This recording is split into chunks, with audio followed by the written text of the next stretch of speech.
ഇന്ന് നമ്മൾ ഹൈഡ്രോകാർബൺസിലെ triple ബോണ്ടായ alkyne ഗ്രൂപ്പിനെ കുറിച്ചാണ് പറയുന്നത്. ആൽക്കൈൻ ഗ്രൂപ്പിന്റെ സഫിക്സ് YNE എന്നാണ് എടുക്കാറ്. അതിന്റെ ജനറൽ ഫോർമുല CnH2n-2 എന്നാണ്.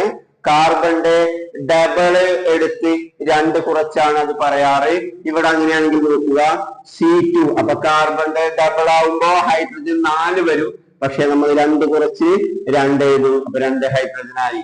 ഇവിടെ കാർബണിന് 3 ആവുമ്പോ ഡബിൾ ആവുമ്പോ നമുക്ക് എത്ര വരും? 6 ഹൈഡ്രജൻ വേണം. പക്ഷെ നമ്മൾ 2 കുറച്ച് 4 ഹൈഡ്രജൻ എഴുതും.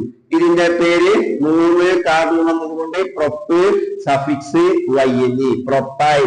ഇതിന് 2 കാർബൺ വന്നതുകൊണ്ട് എത്ത് സഫിക്സ് YNE എത്ത് ആയി. 4 കാർബൺ വന്നു കഴിഞ്ഞാൽ ഹൈഡ്രജൻ ഡബിൾ എടുത്ത് 2 കുറക്കുക. 8 ൽ 2 കുറച്ചാൽ 6 കിട്ടി. ബ്യൂട്ട്